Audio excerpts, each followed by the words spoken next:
ever since Big Beck came to the scene of politics, I always noticed, man, I'm way kind of fascinated with this guy because he's so eloquent, very well spoken. He's able to comprehend and explain different points into a way that I will be able to listen to. Personally, I never been a fan of Trump, even though I voted for Trump this time around. I couldn't. I couldn't watch any of this podcast because I don't know. I feel that the way that he speaks it doesn't get to me. But when I watch people, for example, Vance or Vivek, and you can see how well spoken they are, and how well they're able to analyze and take the heat and able to handle it in a very well manner. And people might not think because they see debates so often that they think this is easy. And no, it takes a lot of skills and also to be able to compose yourself and not lose it over an argument. So I was watching the podcast that Vivek had with Lex Friedman, where he was making some arguments against DEI or this whole diversity quota things that many companies had, and providing excellent criticism, which I 100% agree. So I'm going to show you here the clip. Right when, over the last 10 years, we got as close to Martin Luther King's promised land as you could envision. A place where you have every American, regardless of their skin color, able to vote without obstruction. A place where you have people able to get the highest jobs in the land without race standing in their way. Why are we seeing that resurgence? In part, it's because of, I believe, that left-wing obsession with racial equity over the course of the last 20 years in this country. And so when you take something away from someone based on their skin color, and that's what correcting for prior injustice was supposed to do. The left-wing views are to correct for prior injustice by saying that whether you're a white, straight, cis man, you have certain privileges that you have to actually correct for.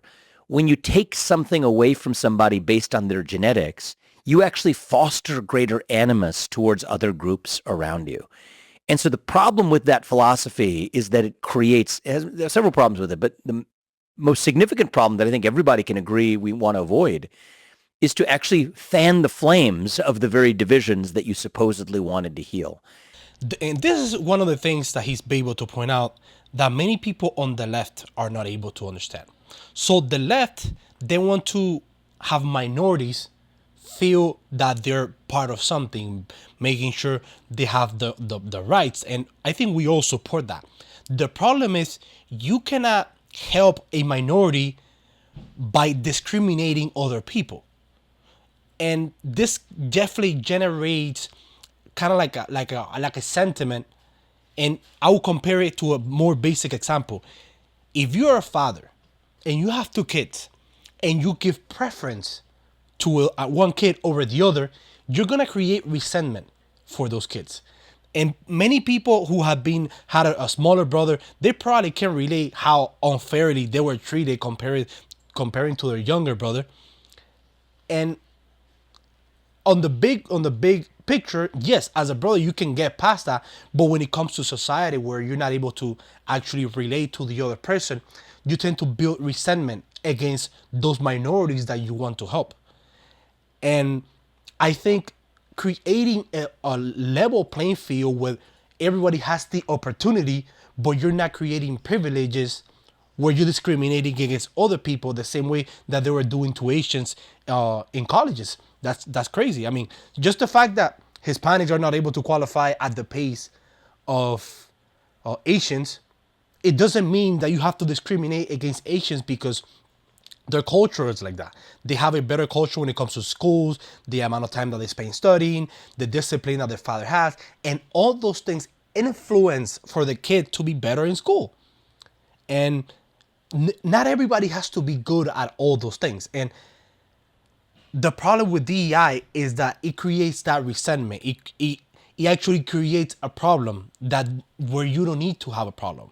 If you say, hey, we're just going to have a base level playing field, and that's completely fine.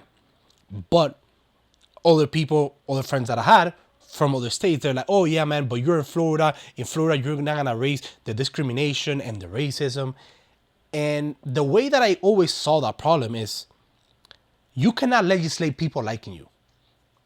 It happens to everybody that sometimes you see a person and based on the way that they handle themselves, you just don't like the person. It's not because of the race. It could be any color. It's just the way that a person handles themselves. You just don't like them. And it happens like that, that people that tend to see themselves as a victim, they're looking for victimhood anywhere around them. And sometimes just maybe you're just a douche. Maybe you're just being a dick to other people and you're trying to justify yourself under your skin color. And that's not good. Or just sometimes people just don't like you. The problem is we should have rules, which we do have, to make sure if you got the job, you're not discriminated because of the color of your skin. I think nobody, every Republican, Libertarian, Democrat, they will be in support to make sure application, and this is something that I would love to see. I think the race part on a job application shouldn't exist because yes, there's certain biases that people still have, and this is, I think, in society overall, things have gotten so good that the left, many people on the far left, have been talking about a inherent bias or unconscious bias because it's no longer that there's no rules, there's no laws that actually affect those people. It's more that people unconsciously are being discriminated to other people. But the answer is not more discrimination. The answer is to say, hey, we're gonna have a level playing field. That way, people are able to make it. It's kind of like if we need to have people for athleticism and you need runners, you're gonna have, hey, this is a 100-meter dash. Whoever does the fastest is the one that's gonna be able to do the job, and we're gonna pick according to that. Nobody's gonna think, oh, I'm being picked because of the color of my skin. You're picking on the merit, and that is the biggest problem with DEI, that it goes against merit. That's why many companies right now you're seeing going against the whole DEI and diversity and inclusion nonsense, because it is good that you want to hire those people, but you cannot hire minority people or over the qualifications. If both are qualified and you're like, hey, look, both of these people are qualified, so I'm going to give the job to this other person to hire a more diverse staff, that's fine. The problem is when you hire people that are less qualified just because of the color or their skin, or because they're Asian, they're Hispanic. And how is that different from racism? I think that's completely wrong. I think what Mark would say is that diversity allows you to look for talent in places where you haven't looked before, and therefore find really special talent, special people. I think that's the case he made. He did make that case, and it was a great conversation. And my response to that is, great, that's a good thing. We don't need a three-letter acronym to do that, right? You don't need special programmatic DEI incentives to do it, because companies are always going to seek, in a truly free market, which I think we're missing in the United States today for a lot of reasons. But in a truly free market, companies will have the incentive to hire the best and brightest, or else they're going to be less competitive versus other companies. But you don't need ESG, DEI, CSR regimes, in part enforced by the government, to do it. Today, to be a government contractor, for example, you have to adopt certain racial and gender representation targets in your workforce. That's not the free market working. So I think you can't have it both ways. Either it's going to be good for companies and companies are going to do what's in their self-interest. That's what capitalists like Mark Cuban and I believe. But if we really believe that, then we should let the market work rather than forcing it to adopt these top-down standards. That's my issue with it.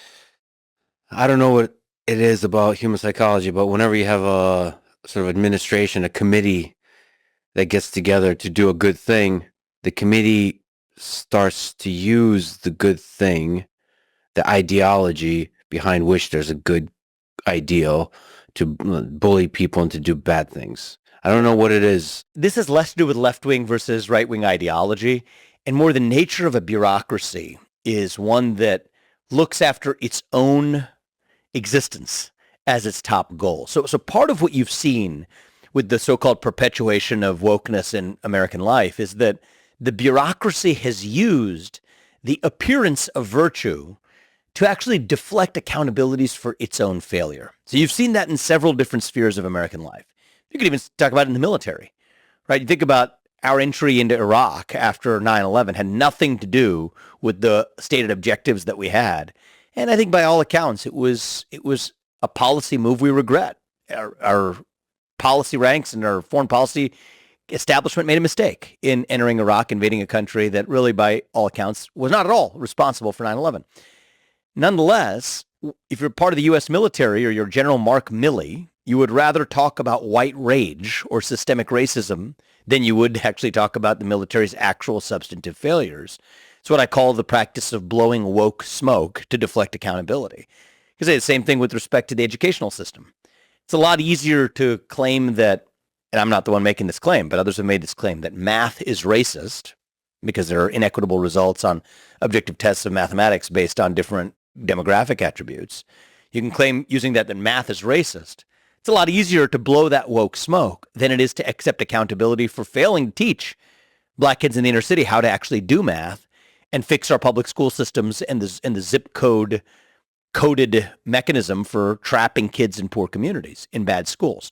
So I think that in many cases, what these bureaucracies do is they use the appearance of signaling this virtue as a way of not really advancing a social cause, but of strengthening the power of the bureaucracy itself and insulating that bureaucracy from criticism. So this is another solid point by Vivek, in which I agree. And many people, especially on the left, they don't think about this for a moment. Imagine you're hiring someone for a position, and they're aware that your company hires based on race, skin color, and how do you think that person is going to feel when they get hired over somebody else and they see, oh, it's a Hispanic or it's an African American? People are going to think that person got hired because of their color, their skin, or their race, rather the skills of that person. Versus if you don't have any of those incentives, whenever you see somebody there that is working, you're like, no, this guy was hired because he was the best for the job, and that's the reason he was qualified for this position. And that is the goal that we all should want. I still stay on my ground that many positions you shouldn't require what is the race of the person, because that should be irrelevant. The most important for a position should be, do you have the skills to perform this job? And if you have the skills, it doesn't matter the color of your skin. As long as you're able to perform well in the interview and you're able to show yourself that you're the qualified person for that position, go ahead and get the job. But this bleeds into another argument that I had with a friend of mine, with this having females in the military, which I don't know if I should address it on this video, but might as well just do it. And that is definitely a complicated topic, because people might think that, oh, if you don't want women in the front lines, I mean, I'm talking about specifically infantry. I'm talking about front lines. And people are like, oh, you want to discriminate against women. And I'm like, not necessarily. But people also don't understand how other people behave, how other men behave when you have 10 men and 1 woman. Anywhere else, you have a factory and you have 10 men. It changes how men behave. But the problem is, in the battlefield, what is your objective? Is your objective to be diverse, or is your objective to win the war? Because there's multiple roles where both males and females can support. Again, not everybody it's going to be a frontline infantry or an elite special forces. I have many friends of mine who went to the army. I have friends of mine who were guys, linguistic, or this guy was a trucker, this guy was supporting as a mechanic. Not everybody is going to be in the front line. And my only issue that I have is, especially on the special forces side, this is just, I mean, I'm not a special forces, but based on the information that I have seen from other special forces, that what they have said is, it is very difficult for people overall to make it. Male and female, it's very difficult to pass those qualifications for special forces. And it is even more difficult for women to meet those standards. The argument that I have is, you should have the standard, the same as the 100-meter dash. If you're able to run the 100-meter dash and you're one of those women, fabulous, you can make it. But if you're not, then why should we change the rules or bend the rules just because you have different genitalia? You're female. I think that's not good, because then now you're changing the objective of what is your goal. It's completely fine that she does support on the sidelines, that she does different things. Again, like everybody else, there's a reason anyone that's qualified that can make it to the army, I'm sorry, to the Air Force, they go to the Air Force, because the Air Force is not gonna be in the front lines. They're going to be supporting the troops on the ground via the air. The same as you have the Navy with the ships, and you have different roles in the military, where you shouldn't focus on whether you're hiring a certain number of female or versus male. I think you just set a standard. Hey, this is going to be the standard for this for this special force, and this is how we're going to have it. If you're able to make it, fine. Again, most people are not able to make it. Most male are not able to make it. So transitioning back to the job, I think it should be the same. If you have a standard where you need to hire a person for a position, it's regardless whether the guy or girl, whether they're Asian, Hispanic, whether they're African American, it doesn't really matter. What should matter is, are they qualified to do this position, and are they able to meet the task? If they're able to meet the task, that doesn't matter. That's the way that I see it. And I think it will create less drama, because if you see a female special forces and you know there's a standard, and the standard was not changed because she was a female, you're like, she's a badass. She's a badass. Like anyone that will see, for example, that follows USC, that sees Amanda Nunes. Amanda Nunes is a freaking beast. Nobody's questioning her skills because she was able to meet the standard and exceed it. The same way that when you see other people in other jobs and you're like, hey man, this guy didn't get hired because where he come from or the color of his skin, but rather the skills that this guy brings to the table. And I think that's a more unifying position, and I hope more people will see it that way.